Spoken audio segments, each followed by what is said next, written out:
et qui jouait à Paris au Théâtre de la Tempête. Elle m'a dit viens voir cette pièce, je suis sûr que ça va te plaire. Et puis bon, je dois avouer, assez sollicité par des acteurs qui me disent d'aller les voir jouer. Donc des fois ça m'ennuie un peu, je dis oui je viendrai, et puis j'y vais pas.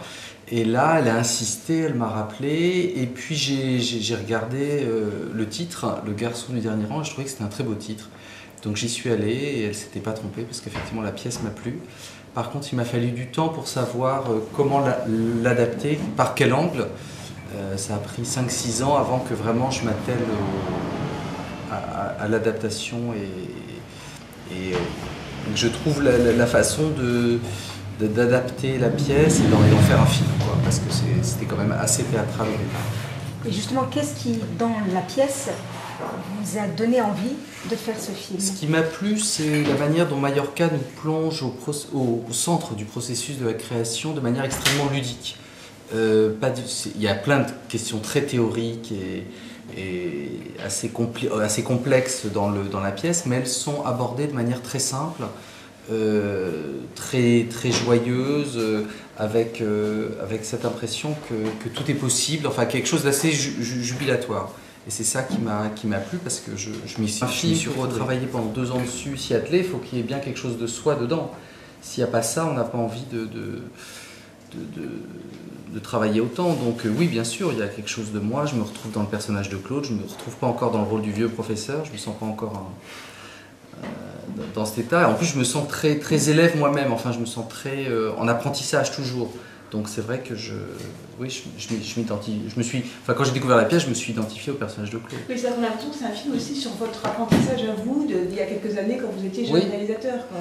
Oui, mais je me sens toujours jeune réalisateur. Alors, je ne le suis plus, je sais, j'ai fait trop de films pour être considéré comme jeune, mais je me sens toujours en apprentissage, j'ai toujours l'impression d'apprendre, et puis j'ai de l'admiration pour d'autres réalisateurs. Enfin voilà, j'ai jamais enseigné d'ailleurs, on me l'a souvent demandé, mais finalement j'ai jamais trouvé le temps, mais c'est quelque chose d'ailleurs, je sais pas si j'en serais capable, mais en tout cas je me sens pour l'instant encore, à qui d'autre? En France franchement, c'était difficile d'imaginer quelqu'un d'autre jouer un rôle pareil, hein.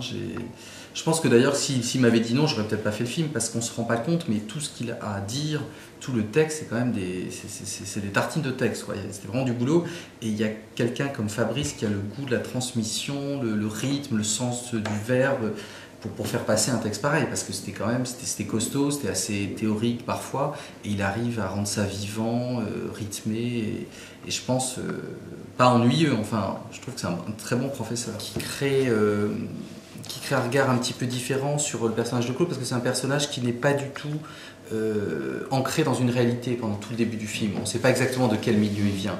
Et à la fin, c'est vrai que j'ai eu envie tout d'un coup montrer le milieu d'où il venait, pour essayer de comprendre pourquoi il y avait cette fascination pour cette famille normale, pour cette famille de la classe moyenne. Et tout d'un coup, quand on voit Claude dans cette famille, voilà, pas dysfonctionnelle, mais enfin bon, il n'y a pas de mère, il est avec un père dont il s'occupe, il a un rôle, voilà, le père est handicapé, on voit qu'il habite dans un petit pavillon qui ne ressemble pas du tout à la maison des Raffa, et tout d'un coup, c'était une manière de faire comprendre aussi d'où venait ce gamin et pourquoi il y avait toute cette fascination. Mais c'est vrai que j'ai remarqué que cette séquence fout la trouille à tout le monde. C'est-à-dire que tout le monde se dit peut-être ça va devenir comme dans un film d'Haneke, un truc, il va zigouiller tout le monde, mais bon voilà. Mais au contraire, je trouve que la fin est très rassurante, parce qu'on voit bien que finalement... mais quelle fin? La toute fin. À la fin, sur le banc. Voilà. Ah oui, bien sûr, sur le banc. Mais moi je pense que c'est un peu avant que ça fait peur. Oui, de toute façon il ne faut pas en parler, parce que sinon c'est dommage. Oui. Mais est-ce que d'une certaine manière, cette fin... dans ce cas-là, pour moi, c'est un happy-end, la fin. Bon sentiment, tout à fait. Mais est-ce qu'elle n'invalide pas un peu ce qu'il y a de subversif avant, qui est très subversif dans le film quand même, parce que c'est aussi un film sur le sexe, sur le désir, sur le pouvoir.